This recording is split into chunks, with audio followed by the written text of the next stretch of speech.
Kita diciptakan serupa segambar dengan Allah. Dan tujuan kita menjadi orang percaya Yesus Kristus artinya kita akan disempurnakan menjadi serupa segambar dengan Allah. Karakternya, kelakuannya, pola pikirnya, cara pandangnya harus seperti Tuhan berpikir, seperti Tuhan memandang, seperti Tuhan menilai segala sesuatu.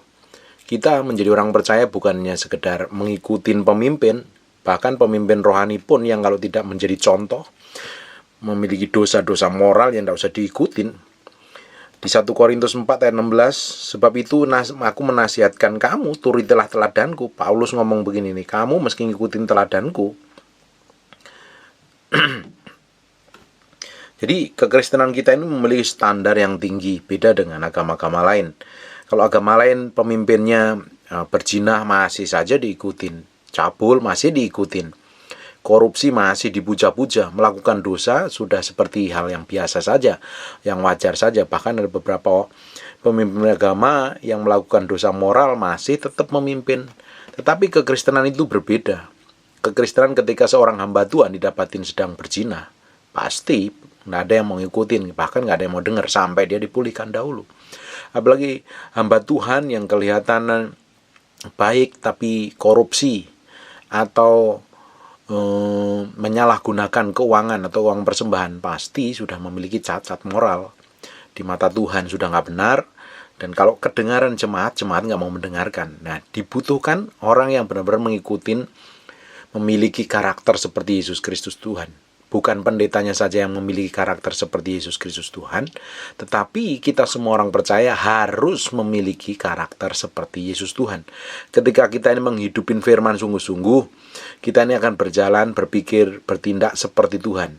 Karena kita melakukan apa yang Tuhan mau dan Tuhan kehendaki. Menjadi orang Kristen artinya menjadi pengikut Kristus. Mengikut Kristus, mengikuti gaya hidupnya, kelakuan, pola pikir, cara pandangnya. Nah, Paulus sampai berbicara bahwa ikutilah teladanku, artinya apa yang dilakukan Paulus ini, coba perhatikan di 1 Korintus pasal yang 4 ayat 16. Sebab itu aku menasihatkan kamu, turutilah teladanku. Teladan yang seperti apa? Kita mulai baca ayat yang ke-11. Sampai pada saat ini kami lapar, haus, telanjang, dipukul dan hidup mengembara. Ini Paulus hidupnya itu sangat hidupnya didedikasikan untuk memberikan Injil, memberitakan kebenaran, memberitakan Yesus Kristus sebagai Tuhan. Tapi orang-orang sebelah, agama sebelah menuduh agama Kristen adalah buatan Paulus. Mereka tidak tahu bahwa ada salah satu hadisnya di kitab mereka juga menyebutkan bahwa Paulus itu adalah rasul, salah satu utusan yang memberitakan Yesus Kristus Tuhan. Nah, Paulus ini menjadi orang yang powerful sekali. Hidupnya sepenuhnya didedikasikan untuk mengabarkan Yesus Kristus sebagai Tuhan, menjadi pemberita Injil.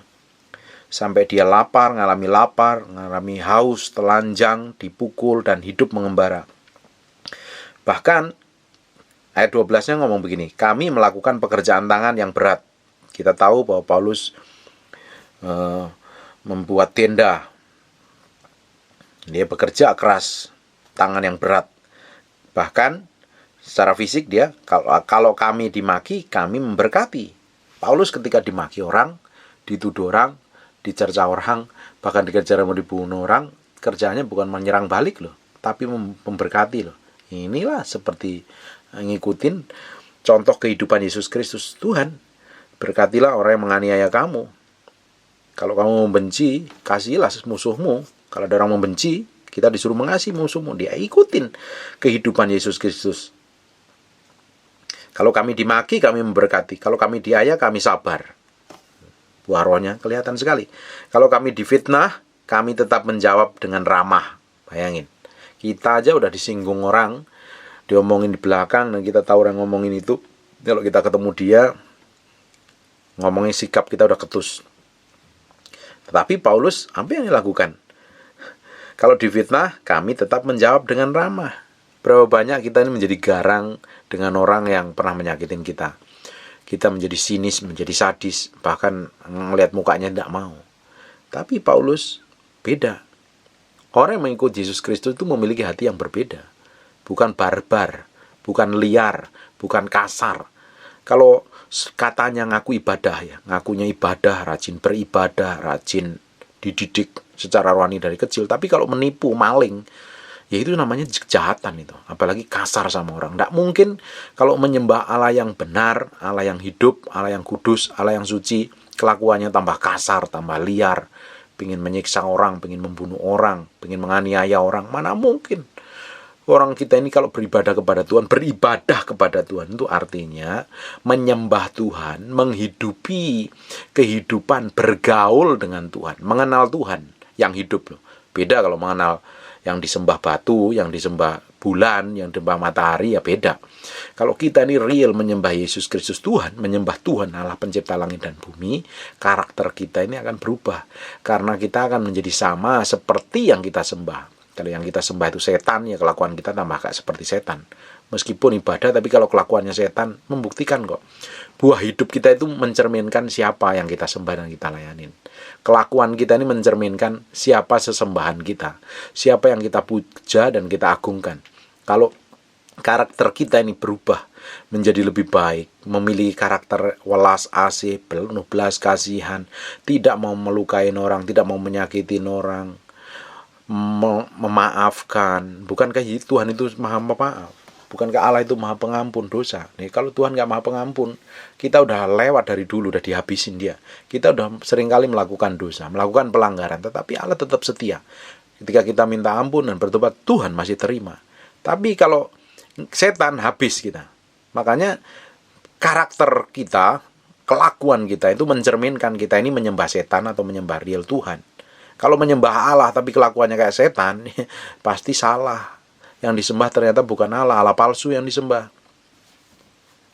Allah yang bohong, bikinan manusia, rekaan semata.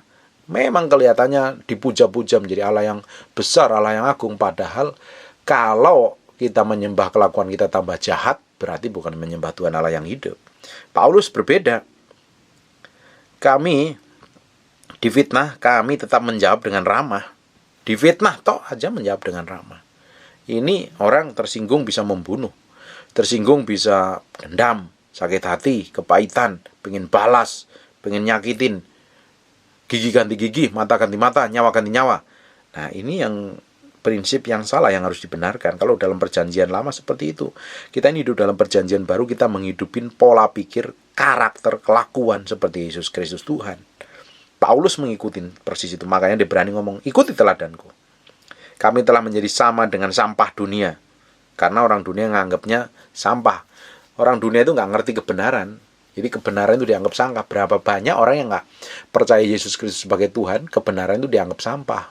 Hamba Tuhan dianggap seperti biasa saja, firman dianggap seperti biasa saja.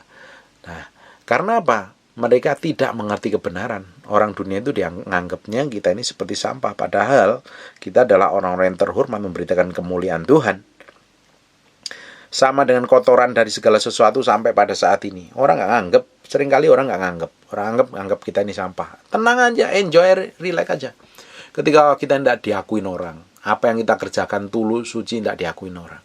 Apa yang kita kerjakan, kita melayani, bekerja, menyembah Tuhan, berdoa, tapi nggak ada yang peduli, nggak ada yang mau tahu, kita nggak dapat pujian, kita nggak dapat tepuk tangan, kita nggak dapat sorak-sorai, enjoy saja. Apa yang kita lakukan diam-diam di dalam hadirat Tuhan, di dalam kamar doa kita, selama kita tulus, kita benar di hadapan Tuhan, suatu hari Tuhan akan broadcast di depan umum, Tuhan akan tinggikan, nggak usah pusing. Kalau orang nggak menghargain kita, selama kita benar, enjoy saja, nikmatin saja. Hidup kita itu bukan karena penghargaan orang lain. Hidup kita karena kita mengikuti apa yang Tuhan mau. Hidup kita karena kebenaran firman Tuhan. Hidup kita karena Yesus Kristus Tuhan. Bukan kata orang, bukan kata penilaian orang. Orang nggak menilai kita buruk, nggak usah pusing. Kalau kita jelek ya kita berubah. Kalau kita benar, jalan terus. Nggak usah ikutin kata orang. Ngapain kita ikutin kata orang? Tapi berapa banyak orang dengerin perkataan buruk orang lain langsung down, langsung lemas, langsung males, langsung letoy, langsung nggak punya semangat. Ngapain? Hidup kita bukan ditentukan oleh perkataan orang lain. Orang lain bisa ngomong segala macam, dan kebanyakan orang itu kebanyakan ngomongnya jelek loh dibanding ngomong yang baik. Ngapain kita dengerin? Kita dengarkan perkataan yang membangun, membangkitkan. Apa itu? Kebenaran firman Tuhan. Kita hidup karena janji Tuhan, bukan karena perkataan orang lain. Nggak usah pusing kalau ada orang ngomong jelek. Orang nggak usah pusing kalau orang nggak puji kita. Nggak usah cari-cari muka. Muka tetap ada di dalam muka kita sendiri. Ngapain kita mencari-cari muka? Kalau kita ini setia, kalau kita ini benar, apa yang kita lakukan ini benar di hadapan Tuhan. Melakukannya dengan tulus. Kita ngerjain apa-apa dengan tulus. Suatu hari itu Tuhan pasti promosi. Nggak usah mempromosi diri, suatu hari Tuhan akan promosi. Jadi nggak usah pusing. Kalau ada orang, kita ini udah setia pelayanan bertahun-tahun, tapi kok kelihatannya nggak dihargain. Mungkin bekerja bertahun-tahun, kok kelihatannya nggak dihargain sama bosmu. Tenang aja, lakukan kerjaan. Kerjakan yang menjadi bagianmu, yang menjadi tanggung jawabmu, kerjakan lebih baik lagi. Bosmu nggak ngelihat, tenang saja, kamu punya Tuhan. Tuhan yang akan promosi kamu. Kalau Tuhan nggak promosi di tempatmu, suatu hari kamu dikoneksi dengan orang lain, bisa dipromosi di tempat lain.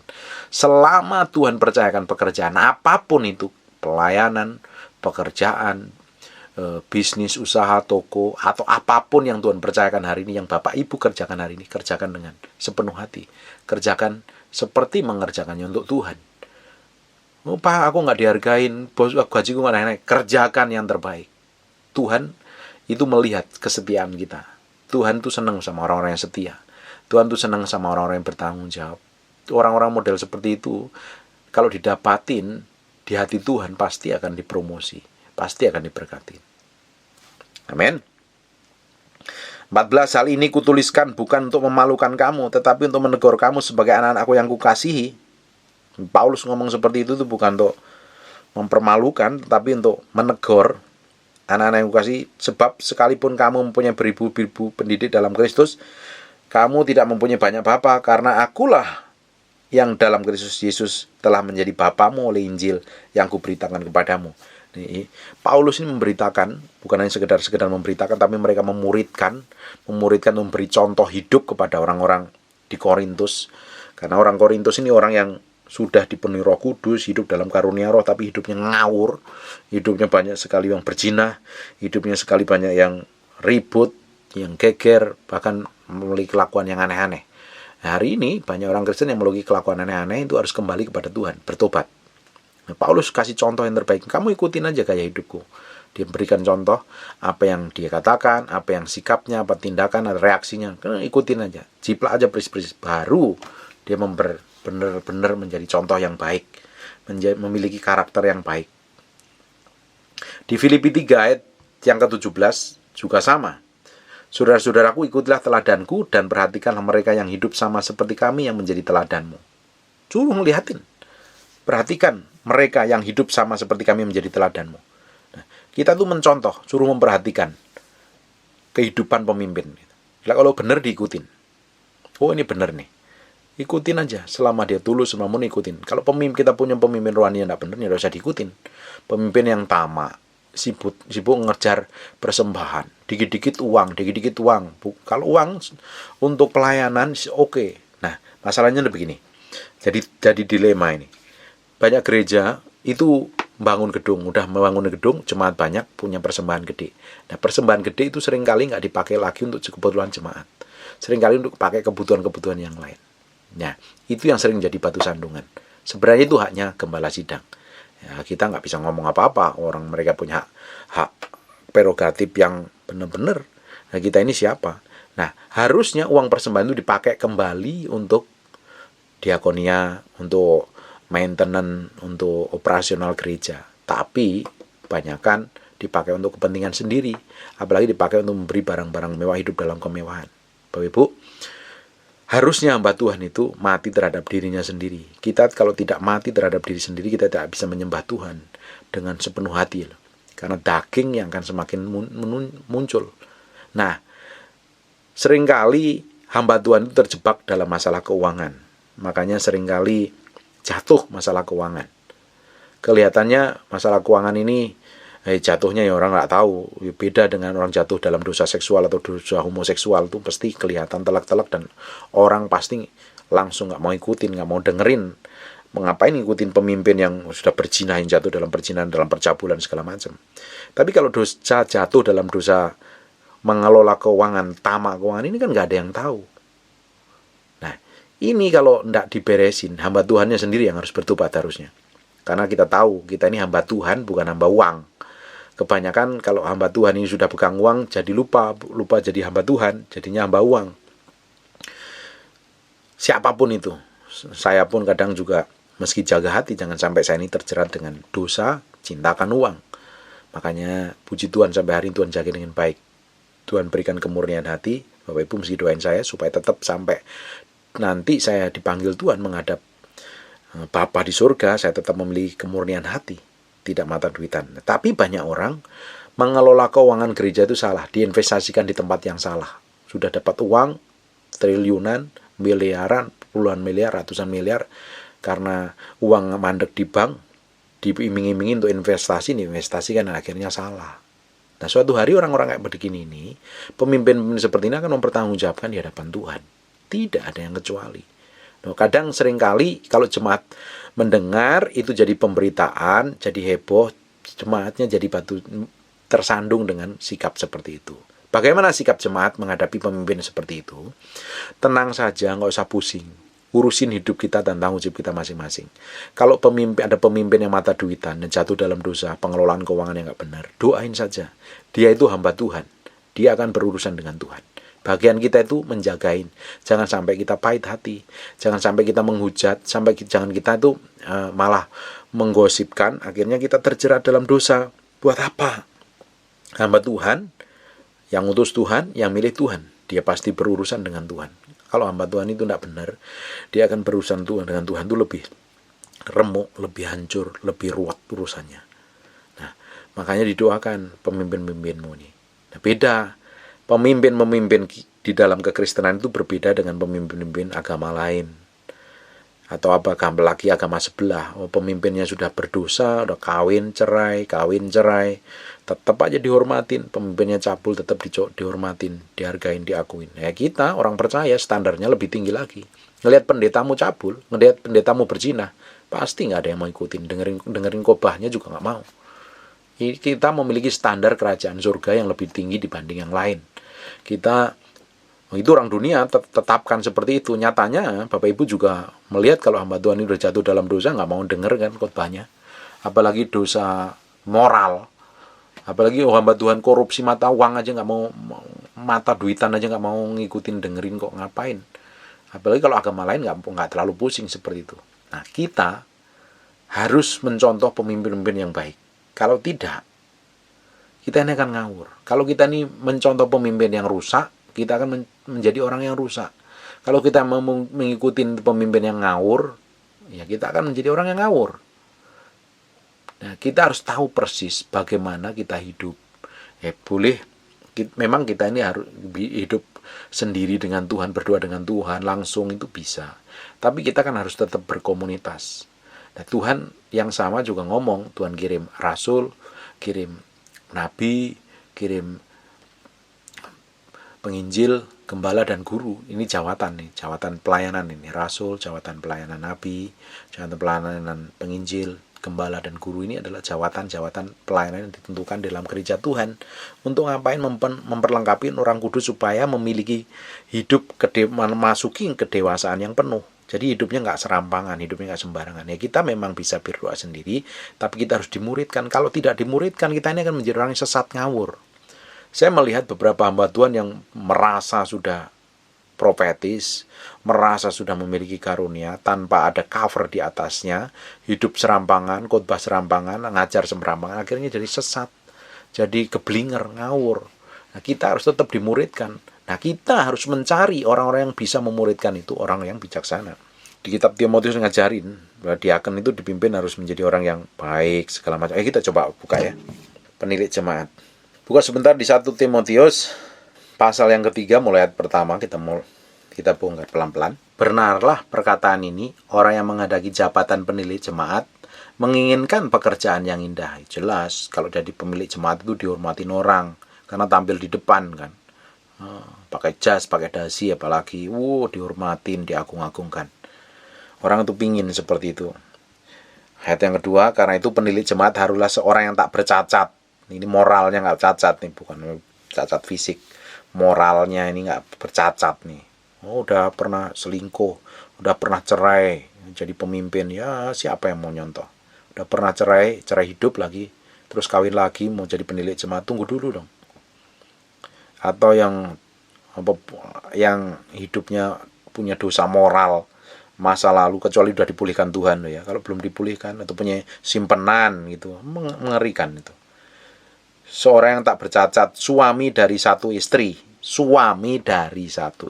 syaratnya itu memiliki satu istri, nggak boleh memiliki simpenan, nggak boleh memiliki TTM, nggak boleh nih. Atau memiliki selingkuhan, apalagi nggak boleh nih. Apalagi mau jadi pemimpin jemaat, tetapi sudah diberkatin, cerai terus kawin lagi. Siapa yang mau ngikutin orang kayak begitu? Ngawur hidupnya. Suami dari satu istri dapat menahan diri. Dapat menahan diri itu artinya ada penguasaan diri. Gak meledak-meledak, gak gampang marah, gak gampang ngamuan. Teriak-teriak, bunuh dia, salibkan dia, lemparin batu ya. Pemimpin kayak begitu ya buat apa? Gak perlu diikutin ini. Ini penilik jemaat kayak begini gak boleh. Ini syaratnya penilik jemaat loh, bisa menahan diri termasuk pikiran, perkataan, dan perbuatannya. Harus bisa ngerem, bijaksana, nggak pilih kasih, nggak tebang pilih, bijaksana. Harus menimbang segala sesuatu sesuai dengan kacamata Tuhan, sesuai dengan firman Tuhan. Jadi bijaksana, sopan, nggak berangasan, nggak liar, punya tata krama, punya etika. Ngomong juga nggak serampangan, ngomong sama yang lebih tua ya bisa menghormatin, ngomong anak muda juga bisa menghormati, cara pakaiannya juga sopan, nggak seperti berandalan. Meski memiliki sopan, tingkah laku, etikanya itu tetap ada. Banyak orang sekarang nggak memiliki etika, apalagi anak-anak yang milenial ini etikanya nol. Perlu mengikuti bagaimana sopan santun itu harus ngerti, karena anak-anak milenial dibesarkan dengan kehidupan sehari dengan media sosial, dan kebanyakan media sosial itu yang ditonton, kebanyakan yang laku bukan media sosial yang baik, tetapi yang buruk-buruk, yang menyimpang, yang kasar, yang kotor, akhirnya menjadi gaya hidup kalau diikutin terus-terusan. Kita harus memiliki etika, sopan santun, tata krama, bagaimana kita berbicara dengan pemimpin rohani, bagaimana kita berbicara dengan orang yang lebih tua umurnya, bagaimana duduk di muka umum, bersikap, berdandan, segala macam. Ini harus penting. Suka memberi tumpangan, artinya murah hati, nggak pelit. Terus pinter ngajar saja, tapi kalau kelakuannya buruk itu nggak dibutuhkan.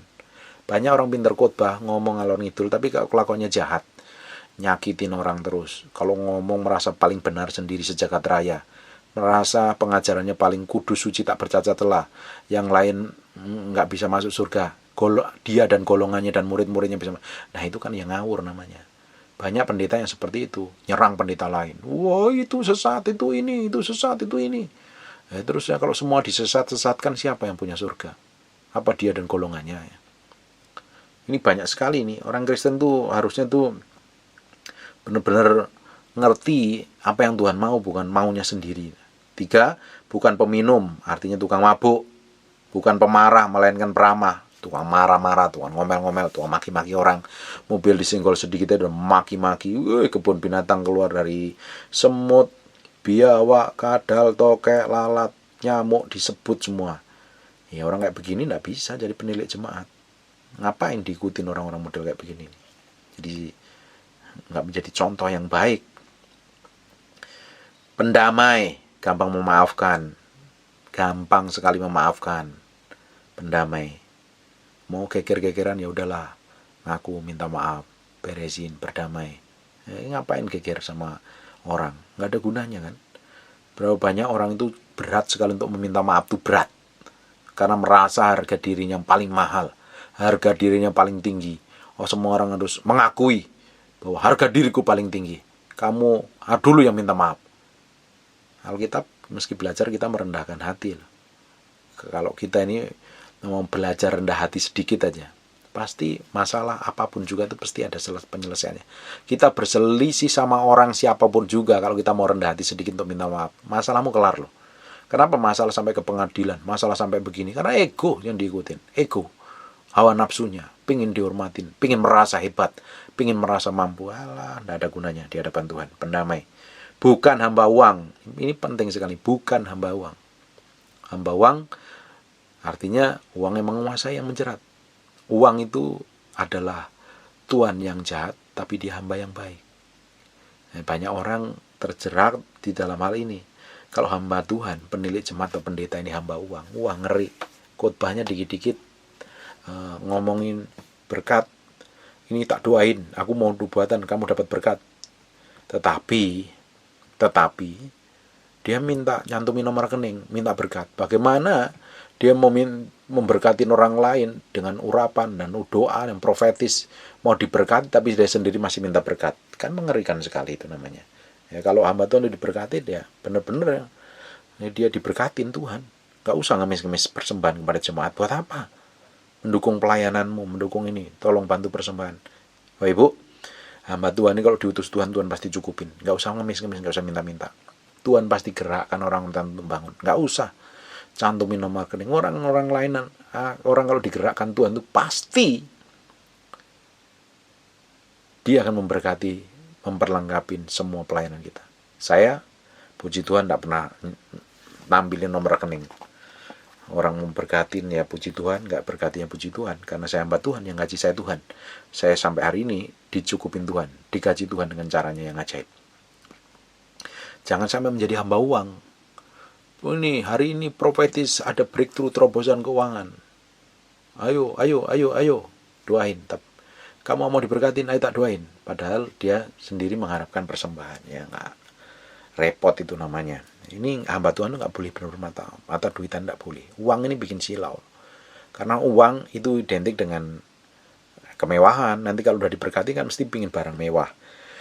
Tujuannya kan untuk menyenangkan diri sendiri. Kedagingannya harus mati. Hamba Tuhan ini harus pelan-pelan mati kedagingannya. Kedagingan, keinginan akan diri sendiri. Keinginan akan sendiri itu harus mati. Perlu dimatikan. Kalau tidak, kita bukan menjadi hamba Tuhan, tapi menjadi hamba uang. Bisa malah menjadi hamba diri sendiri. Egonya yang gede, hawa nafsunya yang gede, keinginannya yang gede. Kita susah dikendalikan oleh Roh Kudus ujung-ujungnya. 4. Seorang kepala keluarga yang baik, artinya itu bertanggung jawab. Seorang bapak itu yang baik. Bapaknya bukan tukang selingkuh, tukang kasar, tukang nggak peduli sama anak-anaknya. Anak-anaknya benci sama dia. Istrinya juga kepahitan. Orang kayak begini nggak boleh jadi penilik jemaat. Apalagi menjadi hamba Tuhan. Mau ngajar apa? Mau nggak sama istrinya aja galaknya kayak gimana? Apalagi istrinya juga galak sama suaminya. Pahitan semuanya, nggak boleh. Disegani dan dihormati oleh anak-anaknya. Anak-anaknya hormat, respeknya. Kita memang bapak harus dekat sama anak-anak. Anak-anak itu harus dekat sama bapaknya. Karena apa? Bapak ini kalau kita ini benar-benar menghidupin firman Tuhan ya. Kita itu memiliki hati bapak. Hatinya Tuhan itu nempel ke kita. Otomatis anak-anak kecil itu dekat sama kita. Ya puji Tuhan, semua ponakan-ponakan saya ini dekat sama saya dan mereka favoritnya dengerin khotbah saya. Nah, kan bagus, puji Tuhan itu namanya. Mereka lebih senang dengerin apa yang saya sampaikan, apa yang saya khotbahkan dibanding pendeta lain khotbahkan. Puji Tuhan. 5. Jikalau seorang tidak tahu mengepalai keluarganya sendiri, bagaimana ya dapat mengurus jemaat Allah? Ngurusin keluarganya sendiri aja tidak bisa. Bagaimana ngurus jemaat? Tak mungkin bisa. Kalau mau ngurus jemaat, keluarganya sendiri harus beres. Dengan istri beres, dengan anak-anak beres, baru kita bisa ngurusin jemaat. Kita bisa menjadi contoh yang baik. Orang kerjaannya tukang kawin cerai. Terus ngomong istri yang pertama ditinggal. Dan pilih istri yang lebih muda. Terus tetap aja masih diikutin. Ya buat apa? Ini hamba Tuhan atau hamba orang nafsu? Ini tidak boleh. Kekristenan tidak boleh kayak begitu. Mungkin agama lain boleh. Kawin sampai beberapa kali juga boleh. Tapi kekristenan itu berbeda. Dia memiliki nilai yang lebih tinggi. Standarnya itu standar Allah. Standar kerajaan Allah. Bukan standar manusia yang bikin-bikin. 6. Jangan ia seorang yang baru bertobat. Orang baru bertobat nggak boleh diangkat menjadi hamba Tuhan. Baru bertobat udah dikasih gelar evangelis, penginjil, pastor atau segala macam. Tunggu dulu dong. Orang baru bertobat itu kesaksiannya sebatas pertobatannya, dia belum memiliki kedalaman dengan Tuhan. Ya kalau dia bertobat tapi tiba-tiba dikasih jabatan, silau. Dia kan orang baru bertobat, karakternya belum matang. Bagaimana orang baru bertobat dikasih jabatan, suruh bersaksi ke sana kemari. Ujung-ujungnya apa? Dirinya yang ditinggikan. Untuk jadi seorang hamba Tuhan itu meski mati terhadap diri sendiri dahulu, belajar mematikan. Jadi hamba Tuhan itu bukan sekedar gelar. Jadi hamba Tuhan itu sebenarnya kehidupannya, perjalanan kehidupan dengan Tuhan, perjalanan peremukannya dengan Tuhan, itu dengan pengalaman dengan Tuhannya itu yang memiliki nilai lebih. Orang baru bertobat dari suruh khotbah sana, suruh bersaksi sini. Bapak Ibu, bukan salah loh itu. Itu boleh-boleh saja, orang baru bersaksi itu bagus sekali. Tapi Bapak Ibu akan terimanya sebatas kesaksian toh. Dia belum memiliki perjalanan pengalaman dengan Tuhan. Belum memiliki kematangan dengan Tuhan. Dia belum memiliki hal yang dalam dengan Tuhan. Ini tidak boleh. Akhirnya apa? Ya menjadi sombong dan kena hukuman iblis. Jangan ia seorang yang baru bertobat, agar jangan ia menjadi sombong dan kena hukuman iblis. Banyak sekali orang baru bertobat disuruh bersaksi begini, ngomong begini, ngomong ini. Tunggu dulu dong, belajar kebenaran dulu, belajar karakter dulu. Supaya apa? Nanti disuruh bersaksi, kasih jabatan ini, akhirnya sombong nih. Gua punya kekayaan begini, gua begini. Akhirnya apa? Mengerikan sekali. Tapi kenyataan hari ini banyak orang-orang kaya yang baru bertobat dikasih jabatan. Sebenarnya bukan untuk apa, tapi sebenarnya untuk mengikat mereka tetap di gereja itu, supaya uangnya nggak pindah kemana-mana, persembahannya kemana-mana. Ini yang ngawur. Ini yang harus dibenarin.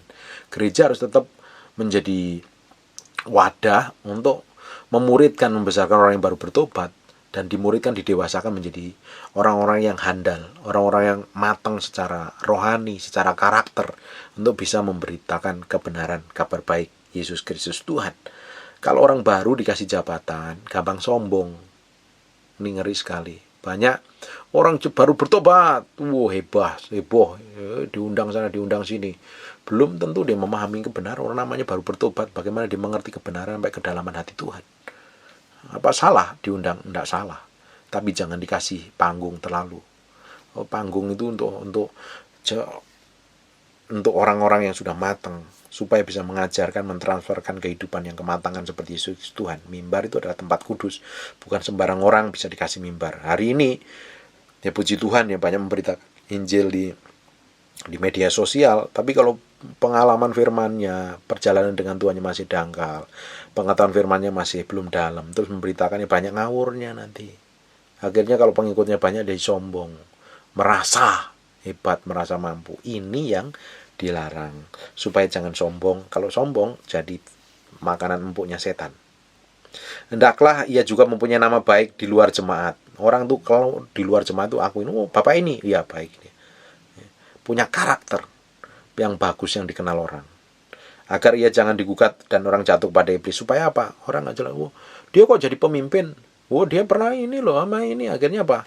Jadi batu sandungan akhirnya. 8. Demikian juga diaken ini harus orang yang terhormat, jangan bercabang lidah, nggak boleh bohong. Orang yang terhormat itu artinya orang benar-benar dihormatin di keluarganya, dihormatin di lingkungannya. Orang tuh respect dan hormat, bukan takut. Karena apa? Karena kelakuan dan karakternya itu mencerminkan kehidupan yang orang yang benar-benar matang secara rohani, mencerminkan kehidupan Kristus. Makanya orang itu hormat. Jangan bercabang lidah, jangan penggemar anggur, jangan serakah, melainkan orang yang memelihara rahasia iman. Mulutnya nggak boleh ngumbar kemana-mana. Kalau ada orang konseling, dijaga itu rahasia, jangan sampai melebar orang semua tahu. Kalau ada orang datang konseling sama kita mesti belajar menjaga rahasia iman orang tersebut. Jangan diomongin ke orang lain, akhirnya nanti jadi batu sandungan. Mereka juga harus diuji dahulu, baru ditetapkan dalam pelayanan itu. Setelah ternyata mereka tak bercacat, baru dites dulu nih, supaya mereka diketahui nih, jangan punya masa lalu yang buruk, masa lalu yang jelek. Beberapa orang pernah nikah, cerai dan kawin lagi, tiba-tiba diberkati menjadi hamba Tuhan, akhirnya orang jadi batu sandungan pada orang lain. Karena Alkitab ngomong, sekali kawin gak boleh cerai lagi. Kalau statusnya cerai, kawin lagi, statusnya seperti orang berzina, ya. Akhirnya digugat orang, akhirnya bukan jadi berkat, tapi malah menjadi batu sandungan. Ini tidak boleh. Demikian juga pula istri-istri hendaklah orang yang terhormat. Istri ini gak boleh orang yang kelihatan murahan. Dihormati anaknya, dihormatin keluarganya, dihormatin orang lain di sekitarnya. Jangan menjadi pemfitnah. Mulutnya nggak boleh ember, tukang gosip nggak boleh. Hendaklah dapat menahan diri, dapat dipercayai dalam segala hal, bisa ngontrol, mengendalikan emosinya. Perempuan mulutnya juga bisa dikendalikan dengan baik. Diaken haruslah suami dari satu istri dan mengurus anak-anaknya dan keluarganya dengan baik. Karena mereka yang melayani dengan baik beroleh kedudukan yang baik, sehingga dalam iman kepada Yesus Kristus Yesus mereka dapat bersaksi dengan leluasa. Ini penting nih. Kita nggak bisa menjadi orang yang serampangan terus tapi kita tetap mengajar, tetap memiliki jabatan di gereja, hidupnya kacau, hidupnya berantakan, tapi yang di gereja akhirnya apa ya? Yang mau ngajar apa? Kekristenan kita tuh nilainya standarnya tinggi. Kalau orang lain cerai nih, udah cerai terus kawin lagi, tetap aja pengikutnya banyak. Tukang bohong, tukang ibul, serakah masa duitan, masih aja pengikutnya banyak kalau agama lain. Kita nggak seperti itu. Atau sudah ketahuan cabul gitu. Tapi pengikutnya tetap banyak saja. Kita tidak seperti itu. Kita ini adalah orang-orang yang memiliki standar kehidupan yang sesuai dengan kerajaan Allah. Bapak Ibu, kalau mendengar pendeta jatuh dalam dosa perzinahan aja, pasti nggak ada yang mau ngikutin. Siapa mau ngikutin? Dengar khotbahnya juga ogah. Kenapa kok Bapak Ibu nggak mau? Karena Bapak Ibu tanpa sadar memiliki standar seperti Allah yang mau. Kita ngelihat pendeta hidupnya nggak benar, mata duitan aja, kita nggak mau ikutin kok. Kata kita itu kita mau cari contoh figur seperti orang-orang yang seperti Allah mau, baru kita bisa belajar, bisa mengerti, memiliki kemurnian, ketulusan. Makanya Paulus tuh bisa ngomong begini, ikuti teladanku, gaya hidupku. Paulus adalah orang yang benar-benar dipakai Tuhan luar biasa. Dia mengalami Kristus, hidupnya diubahkan. Dia berbahasa roh lebih banyak daripada yang lain. Dia berdoa lebih banyak, tidak heran. Dia menjadi favoritnya Tuhan, dipercayakan nulis Alkitab 3/4 perjanjian baru. Hebat sekali ini orang, dipakai Tuhan luar biasa. Kalau kita mau dipakai Tuhan, mau jadi orang yang difavoritkan Tuhan, orang yang benar-benar dikasih Tuhan, kita harus memiliki karakter Yesus Kristus Tuhan, mencontoh karakter Yesus Kristus Tuhan. Jangan ikuti pendeta yang tukang gosip. Jangan ikutin pendeta yang suka menjelekkan pendeta lain, menyerang pengajaran pendeta lain. Buat apa pendeta itu diikutin? Ikutin hamba Tuhan yang ngajar kebenaran. Yang ngajarnya ruwet-ruwet, bikin pusing, khotbahnya nggak usah didengerin. Yang simple lakukan. Firman Tuhan itu simple dan dikerjakan, dilakukan, baru ketahuan hasilnya. Hidup kita itu harus menghasilkan buah. Ngapain dengerin pengajarannya ruwet-rumet, ruwet-ruwet, bikin pusing kepala, mengawang-awang di udara tidak menjamah, menginjak bumi, ya buat apa didengerin kayak begitu? Ya sesekali boleh lah buat cemilan. Tapi kalau Bapak Ibu ikutin tiap hari ya nggak menghidupin firman, buat apa? Kita itu bisa merasakan firman itu kalau kita itu hidupin firman itu. Kita praktekkan dalam kehidupan sehari-hari, baru kita mengerti yang sesungguhnya. Praktek realitas firman itu akan membuktikan, menghasilkan buah dalam kehidupan kita. Tidak usah ikutin pendeta yang suka berdebat dengan pengajaran ini, pengajaran itu. Buat apa diikutin? Ikutin hamba Tuhan yang murni, yang tulus, yang ngajar kebenaran apa adanya, tanpa tedeng aling-aling. Beneran A dikatakan A, B dikatakan B, apa adanya, tanpa ditutupi, tanpa memiliki motivasi yang aneh-aneh. Ikutin. Biar kita sama-sama bertumbuh di dalam Kristus. Saya juga ingin bertumbuh semakin kuat mengikuti apa yang Tuhan mau. Saya ingin didapati menjadi hamba yang berkenan di hadapan Tuhan. Saya berdoa Bapak Ibu juga didapati menjadi orang-orang atau hamba-hamba Tuhan yang dikasihi Tuhan Yesus. Ketika kita sudah selesai di dunia ini, kita ketemu Tuhan dan Tuhan berkata, mari masuk ke dalam perjamuan, meja perjamuanku, karena engkau hamba yang setia, hamba yang aku berkenan kepadamu. Saya ingin menerima seperti itu. Saya berdoa Bapak Ibu juga menerima hal seperti itu. Saya percaya kita terus bertumbuh, dan saya percaya Roh Kudus memberikan kekuatan untuk kita berjalan terus dalam kebenaran, dalam kesucian, seperti Yesus Kristus Tuhan. Amin. God bless you.